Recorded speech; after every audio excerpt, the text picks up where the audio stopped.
Buying a car in Carvana was so easy. I was able to finance it through them. Whoa, wait, you mean finance? Yeah, finance. Got pre-qualified for a Carvana auto loan, entered my terms, and shot from thousands of great car options all within my budget. That's cool, but financing through Carvana was so easy. Financed. Done. And I get to pick up my car from their Carvana vending machine tomorrow. Financed. Right, that's what I said. You can spend time trying to pronounce financing, or you can actually finance and buy your car today on Carvana. Financing subject to credit approval. Additional terms and conditions may apply.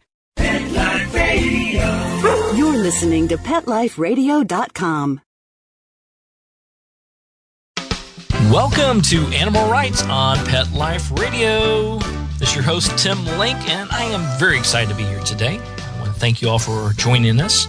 My guest today is New York Times best-selling author and veterinarian surgeon, Dr. Nick Trout. He'll be talking to us today about his recently released book, Ever by My Side, a Memoir in 8 Pets.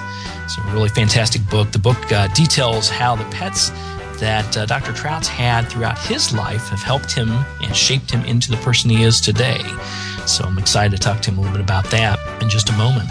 But first, I'd like to talk to you about an interesting article that I read in Newsweek. And the article was titled, Are Dogs Stealing Our Jobs? Which I think is pretty fascinating as we're all looking for jobs. Are dogs really still in the jobs? And dogs are being trained for numerous things like medical technicians and military bomb specialists, pest patrol, looking for those bed bugs that we're hearing so much about, and also deep sea scientists. But did you know dogs are also being trained to be reality TV stars? So everybody looking for their own reality show, and your little puppy's looking for one as well. But the article's a fascinating little article. It's written by Jesse Ellison. So I want everybody to take a look at that. And, we always knew our animals and our dogs are in particular are super smart and trained to do a lot of different things, but never knew that they were trained for all these different things, such as detecting bed bugs in hotel rooms and in offices. So check out the article. Article once again is called Are Dogs Stealing Our Jobs? Are Dogs Stealing Our Jobs?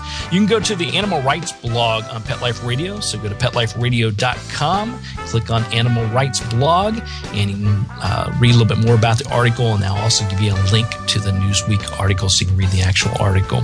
So, yeah, even dogs are taking our jobs nowadays. I tell you, the world's tough. I feel like Rodney Dangerfield when I say that. I tell you. So, anyway, I want to give you a little bit tidbit. Hope you find that article interesting and as interesting as I do. We're going to go to a little bit of a break here, but everybody hang tight. We're coming right back with Dr. Nick Trout right after these messages. You're listening to Animal Rights on Pet Life Radio. Sit. Stay. We'll be right back after a short pause. Well, 4 to be exact. Buster, you're telling me my dog food products can't go on your shelves? That's right. Didn't pass one of my Petco certified nutrition checklists. Sorry, Wayne. Who made these checklists? Geniuses. Very smart guys. Well, it's good enough for most grocery stores. Do you see cheese puffs on my shelves? Mayonnaise? Soda pop? No. That's because I ain't running no grocery store, Wayne. Your pets will get better nutrition. I guarantee it. Petco. Where healthy pets go. Enter the code LUCKY10. LUCKY, the number 10, and get 10% off any order. No minimum at petco.com.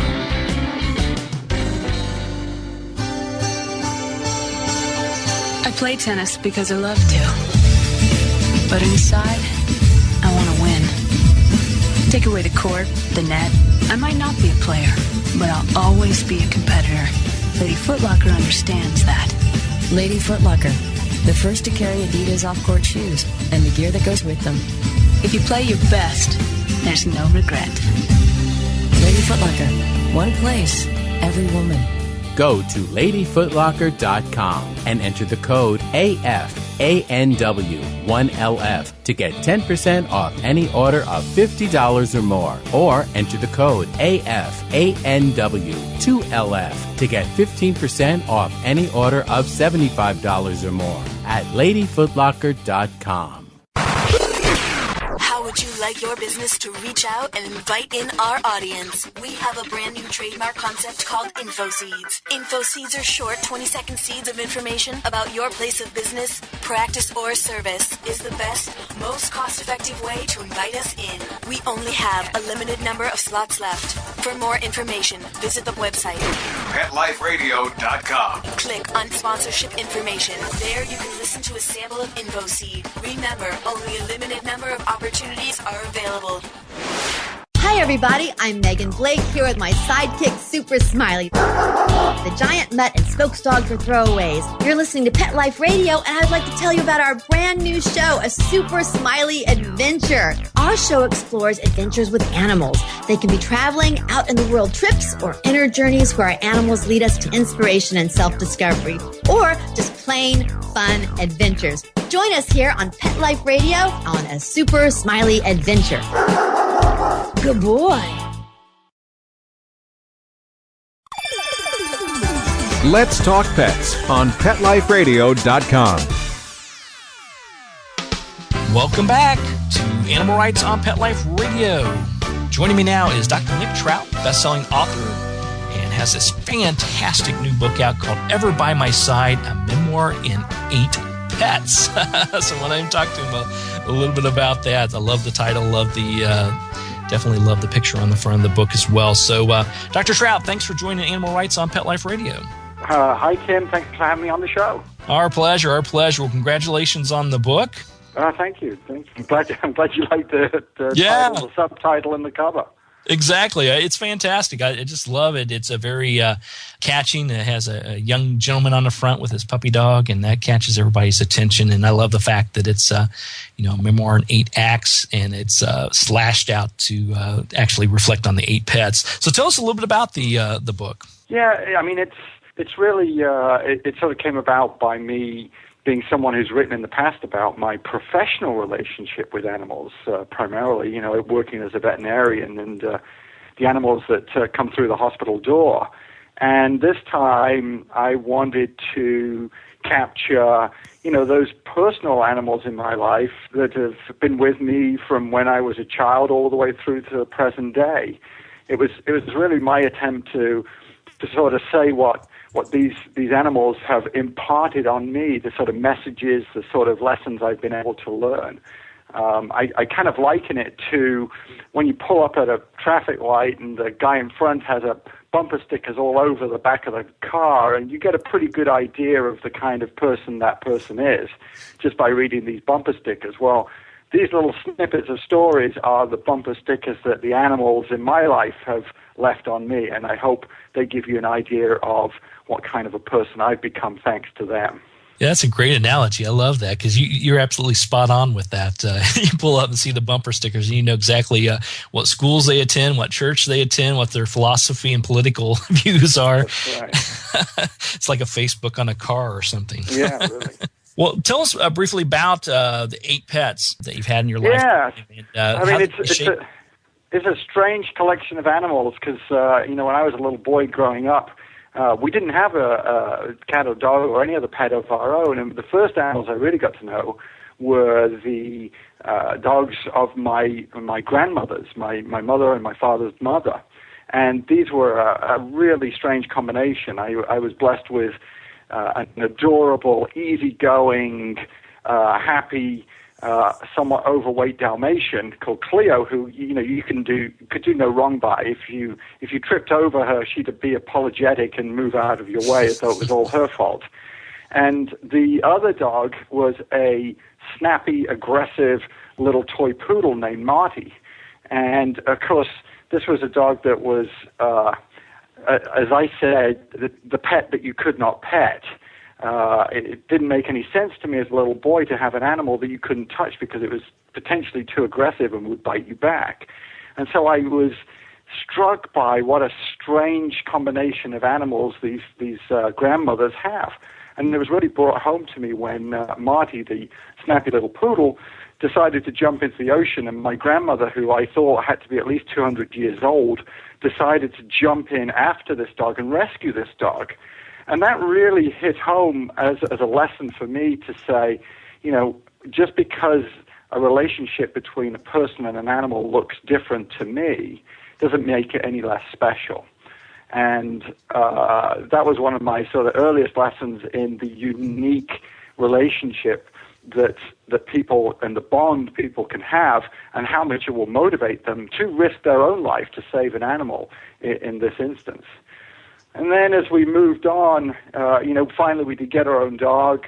We had a German Shepherd, and this was a dog that my mother did not approve of, in that my father conspired with his mother for us to get this dog. And that was always a bone of contention, and my father to this day thinks that my mother has still never forgiven him about that. And this dog really was the sort of defining moment of dogs, or dogginess, if you will. I always tell people that there was no way I could ever be a veterinarian who worked around horses, because I could never fool people that I understood or could feel what a horse was going, what was going on. I could never fool the horse-owning public. Well, this dog allowed me to get a sense of what it's like to live with a dog, the sort of nuances and the subtleties of being with a dog. And that was the dog that was around when I started to really think about, maybe I should become a veterinarian. And then my father had more dogs after that, and then ultimately, of course, there came a time when the pets would be my own. And the first pet I really sort of acquired when I first came to the United States 20 years ago was a cat, an ornery cat that came as a package deal with my wife and what would be my stepdaughter. I just think of her as my daughter. And when you come into a relationship and you've got a little 5-year-old girl, some men and fathers would say that's a tough thing to do. I'll tell you, the cat was far harder to deal with than the little 5-year-old girl. And that was my first true sense of learning about cats.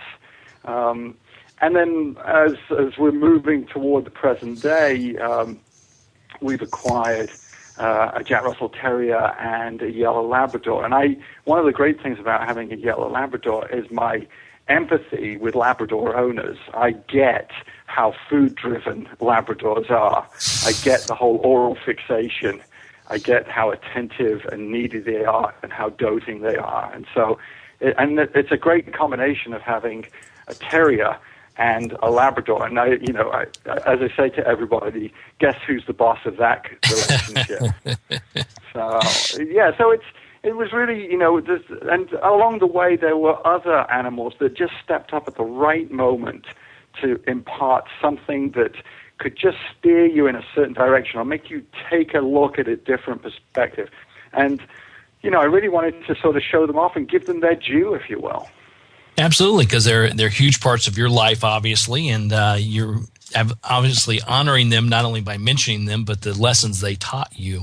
Yeah, and it's just uncanny the way that, they've just been there at the right time and done the right thing. And, I think that's obviously open to everybody's individual interpretation, but this is my take on it. This is what I felt like they've helped me, achieve and become. Yeah, absolutely. I tell clients all the time that, animals come into our life for a specific purpose at the right and perfect time. And oftentimes we don't even realize that until much, much later down the road. That's right. Yeah. I particularly love the story about how you had to win your wife's cat's heart before you could win her heart. It's like this stamp of approval that if you, it's like the ultimate test. And it was really that there were these sort of turning points that you've succeeded when the cat would fall asleep on your lap. The cat's name was Reginald, and when Reggie would fall asleep on your lap and you'd wake up and there'd be drool stuck on some part of your body, you knew you'd achieved success. But the other thing was that if you really made it into his upper echelon of approval, he would start licking your hand.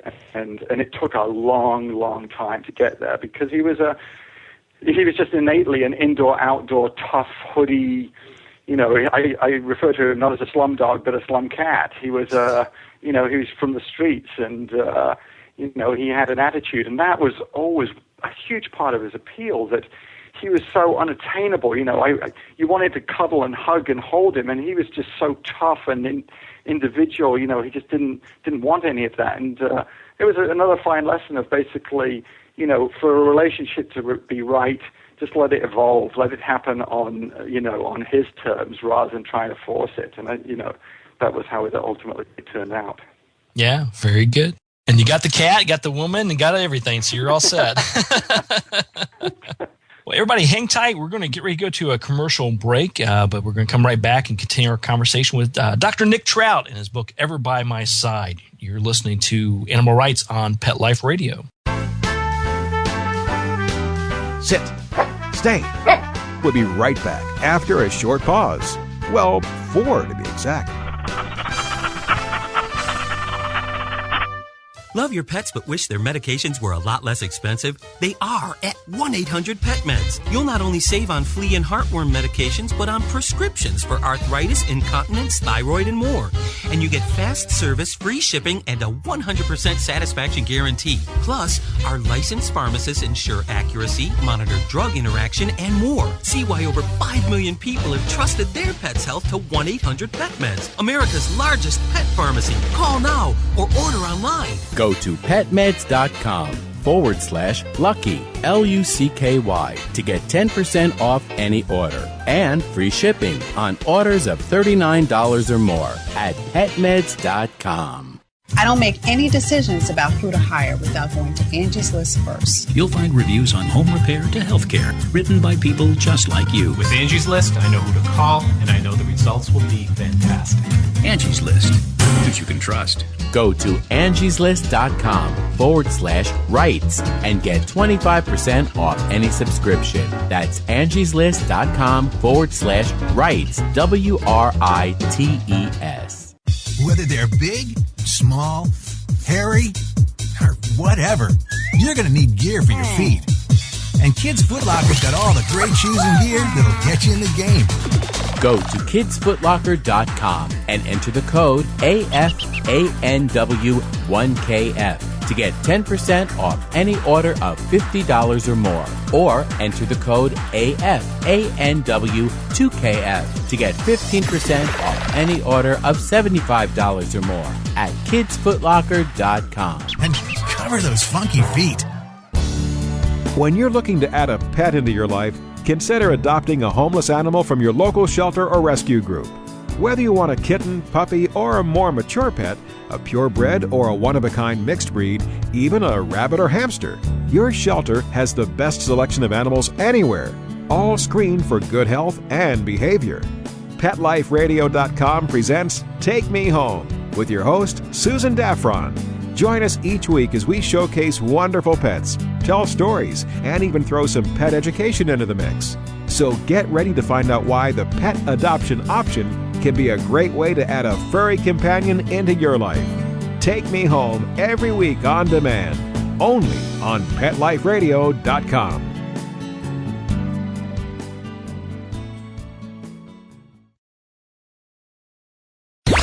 Let's talk pets. Let's talk pets On Pet Life Radio. Pet Life Radio. PetLifeRadio.com.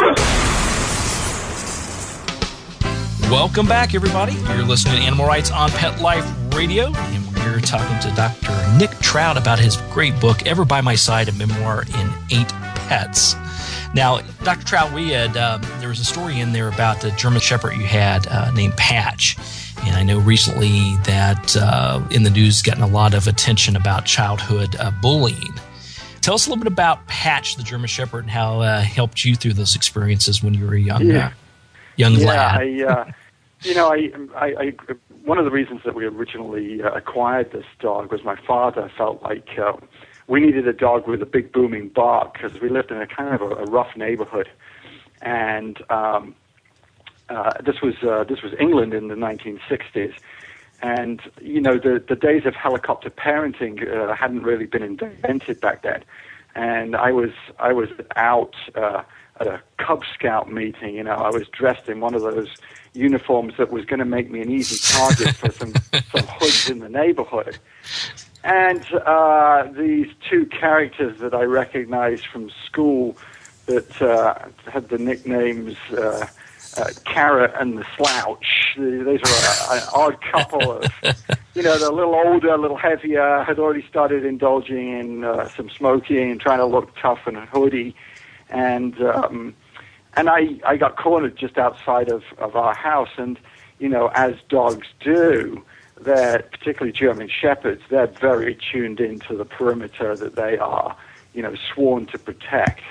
And fortunately for me, they were trying to accost me just before I came home, and Patch heard this, gave out a little bark, and actually broke out of the house and charged at the fence and scared the living daylights out of these kids. And one of the things that always appealed to me about that incident was the fact that, you know, I got on the other side of the fence with what they thought was the sort of guardian of Hades, this huge German Shepherd that they thought was going to rip their throats out, and was actually with me, you know, a gentle giant. And there was such an appeal of hoping that they were somewhere out in the darkness, having run away, looking back and seeing this little puny little kid who they were about to beat up, you know, able to charm and interact with what looked to be like this junkyard security dog. You know, it's interesting to this day how these dogs that I see professionally that, you know, in my previous book I was talking about little Min-Pins and how, you know, Min-Pins have that, they're great little lap dogs, but they're feisty and ornery. And I tell you, every time I see a Min-Pin that walks into the examination room, there's this sudden transition into what looks like a little, you know, becomes that little Doberman pincher, and becomes more aggressive and feisty and defensive and not liking a visit to the veterinarian. And it's a reminder to me that, you know, what you see is not always what you get, because very often, even though they have that reputation, they're actually, you know, kind-hearted sweethearts that wouldn't bite you if it was the last thing on earth. Absolutely, yeah. Now, you had wanted to talk to you about the process of writing this book. You know, this is a memoir of the animals in your life. Previous books you've written has been a lot of them geared towards veterinarian medicine in your practice. Tell us about the process of writing this memoir. Did you find it easy and flowing freely, or was it a little bit more difficult to give perspective on your own life? Yeah, I mean, I think actually this was a little easier. My father is a big, you know, and my relationship with my father and his obsession with James Herriot and desire for me to become that kind of James Herriot veterinarian features very strongly in the book.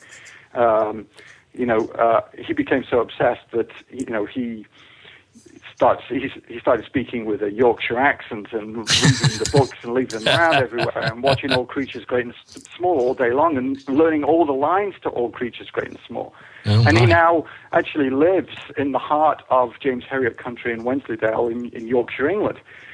So obsessed is he with the whole process still. But I did very much involve him in trying to capture, you know, some of the stuff when I was a young kid that I may have overlooked or missed or forgotten about. So he really helped me with that. And I think it is harder writing a memoir in terms of, you know, it feels more personal. You feel like you're putting yourself out there more. But I thought it was the right thing to do. I thought it offered something a little different from the, you know, every time I write a book, I try to do something a little different, you know, to give the pet readers, you know, a different perspective. And yeah, I mean, it was a worry when it was all said and done. You know, was my father, was my mother, was my sister going to, and particularly my wife as well, were they going to like this product? Were they going to like reading it? And my wife read it, and she thought my father might not like it. As it turned out, he absolutely loves it. So I was thrilled by that because, you know, to some extent, it is a tribute not only to the animals by my side, but of course those other people in my life who have been by my side as well. Yeah, absolutely. Yeah, and I think your words are spot on. When writing memoirs, you can put yourself out there, because you're really delving within yourself to pull out memories from the past and things that have happened to you in the past, and you're involving other people as well. So you got to make sure you get it spot on. Yeah, I mean, I think it was enjoyable to be able to share. I think we overlook particularly the importance of parents and relationships, and it was a chance to say, guess what? Even though I may not have said anything, I was really appreciative, and this is my way of saying thank you, not only to the people but also to the animals. There you go. I think it's a great thing to do. Now, there's a wonderful story in there about a little yellow Labrador retriever and the role and the help and support the dog gave to your daughter, who's was diagnosed with cystic fibrosis. Can you tell listeners a little bit about that? Yeah, so Emily, my youngest, was diagnosed with the incurable disease cystic fibrosis when she was 2.5 years old, and obviously for a parent, it was a devastating and turning point in my life. And some years later, when we were at Children's Hospital in Boston, it was about 2:00 in the morning, and Emily, was so innocent with all the tubes and wires and probes and leads and things in the intensive care unit, just says to me, "Daddy, I want a yellow Labrador. Can we have a yellow Labrador?" And she was extremely specific about this. And I dare any parent in that circumstance to say no. And a promise made in a hospital bed is like the Pledge of Allegiance. She will never waver. She will always know it. She will always narrate it back to you. That's right. And, it was, we struggled because, of course, I work for the MSPCA, and we have an animal adoption shelter, and, I wanted to take get a Labrador from there, and that didn't work out. We tried the Labrador Rescue Agency, and that didn't work out, but ultimately we did get a yellow Labrador. And, it's one of the perfect things about having a pet there is that they're always there for you. They don't care if you're having a sick day, they're going to be with you. They don't, they're not judgmental. They are not going to take a rain check. They're always going to make your downs fill up. And that was, this dog has become a perfect companion for a child who goes through tough days and tough times. And, it's great to have this touchstone for her, this yellow, furry, food-loving touchstone that she can always turn to and always know will be there for her. That's great. And the dog's name is? Dog's name is Meg, and she features in some entertaining and embarrassing stories on my part as we go along, As I say, it gives me that opportunity to tune into everything that Labrador owners love and discover about their animal. Exactly. Like how they're definitely not low-energy dogs. No, not low energy, and boy, do they love to eat. It's just basically, when we put the food down for breakfast, it's 2-3 seconds inhalation. There's no chew, there's no taste, there's no savor. It's gone. Yep. They're like young children. Everything goes in the mouth, too. They just... That's right. But they're great dogs. That's great. I want to encourage everybody to pick up the book. The book's called Ever by My Side, A Memoir in 8 Pets by Dr. Nick Trout. Dr. Trout, before we end the show today, what do you hope people gain from this book? What do you want them to walk away with after reading it? I think that they just, maybe step back from time to time and realize how much, the subtle nuances, the simple stuff that happens every day through an animal's life just can leave such a lasting mark and impression. Our pets are never with us for long enough. And yet, what they leave is so memorable. It amazes me the small things that I just still take away with these animals. Some of them have been gone for decades, and yet I can feel their presence physically almost, as if it were yesterday. And I love that about having animals in our lives. Absolutely. They're always here with you. And you're absolutely right. I think that's true. You can feel them there with you as well, because I know that they stay with you forever.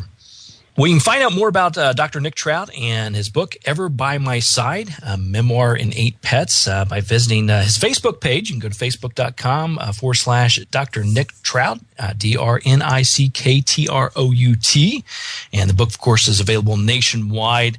Everybody pick up a copy. It's full of touching, warm, real stories about real animals that touched Dr. Trout's life. So we want to thank you for coming on Animal Rights on Pet Life Radio today.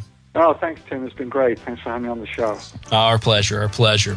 Well, we're coming to the end of the show today, so I want to thank all the listeners for tuning into Animal Rights on Pet Life Radio. Also, once again, we'd like to thank Dr. Nick Trout for being on the show today. Everybody pick up a copy of his book, Ever By My Side. You will definitely enjoy it. Thanks to our sponsors and producers for making this show possible. I appreciate it very much. To find out more about me, Tim Link, and the other guests that I have interviewed or will be interviewing on the Animal Rights Show, go to PetLifeRadio.com, click on the Animal Rights Show icon. While you're there, check out the blog postings I have there as well. You can also be sure to check out all the other hosts and wonderful shows that are on Pet Life Radio. So go to PetLifeRadio.com. If you have any questions, comments, or ideas for the show or guests you'd like to see on the show, please email me. You can email me at tim@PetLifeRadio.com. That's tim@PetLifeRadio.com. And I'll do my very best to answer your questions, entertain your comments, and see if we can get the best people on the show like we always do, get the ones you want to listen to most. So until next time, write a great story about the animals in your life. Share it in a blog, an article, or a book. And who knows, you may be the next guest on Animal Rights on Pet Life Radio. Have a great day. Let's Talk Pets, every week on demand, only on PetLifeRadio.com.